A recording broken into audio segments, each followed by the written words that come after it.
Une nouvelle rive pour Lanester, un projet de Cynthia Carré. La commune de Lanester a la singularité de compter sur son territoire plusieurs sites de valeur patrimoniale liés à son histoire maritime et à sa géographie. Le très photogénique cimetière à bateaux de Kerrervie nous parle par exemple du temps où les tonniers de l'île de Groix mettaient leurs bateaux en hivernage dans les vasières, les anses de rivière, pour repartir à la pêche au printemps. Le parc à bois de Saint-Isidore, plus ancien lui, est le dernier parc à bois de France. Il a été construit au XIXe siècle par la Marine nationale pour conserver le bois et le rendre imputrescible. À marée basse, sur le Scorff, ces pieux sont toujours visibles aujourd'hui. Récemment, des parties d'une usine de salaison gallo-romaine ont aussi été mises à jour dans l'estuaire du Blavet. Ce patrimoine maritime est un véritable musée à ciel ouvert. Avec les vasières et les milieux humides, il façonne le paysage de cette commune et en font sa singularité. Mais les cartes du XVIIIe siècle à nos jours montrent clairement les transformations successives de la côte au fil des siècles, en particulier le rétrécissement des vasières et l'assèchement des zones humides le long du Scorff.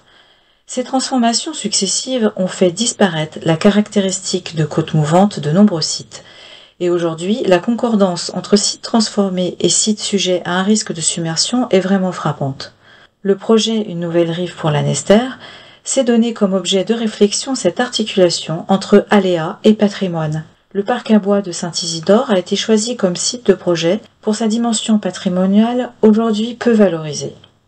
Le site est aujourd'hui concerné par un aléa de submersion fort à très fort qui présente un risque pour de nombreux logements limitrophes.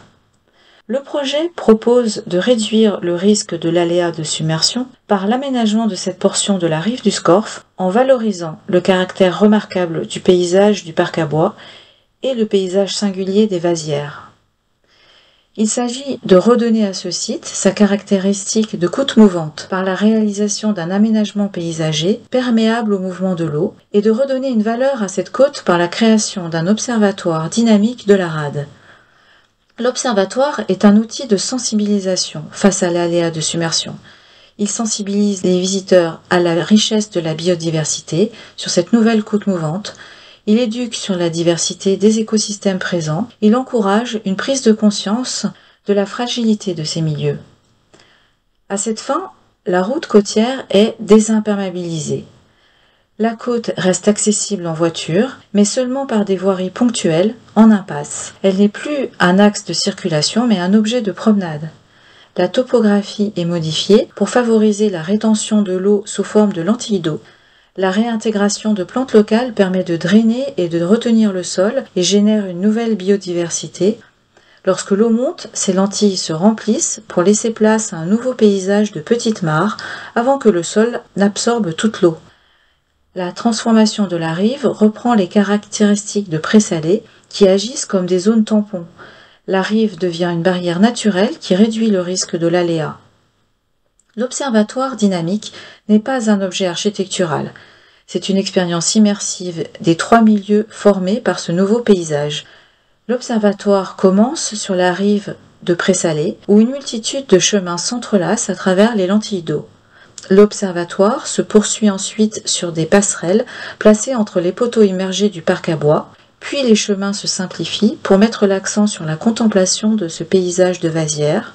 Ces chemins se réunissent ensuite et mènent à l'objet architectural isolé. L'accès commence par une montée entre deux parois pleines qui crée une atmosphère d'isolement, puis au sommet de cette ascension, les garde-corps se retirent et laissent place à une vue panoramique sur le Scorff et la rade. Le projet Une nouvelle rive pour Lanester n'envisage pas le risque comme une menace, mais comme une opportunité de conception. L'observatoire joue un rôle dans la dédramatisation de l'aléa de submersion, en mettant en scène la submersion de manière maîtrisée et intégrée dans le paysage. Il sensibilise aussi sur l'utilité des zones humides, en immergeant le visiteur dans une exploration progressive du paysage et en changeant sa perception traditionnelle.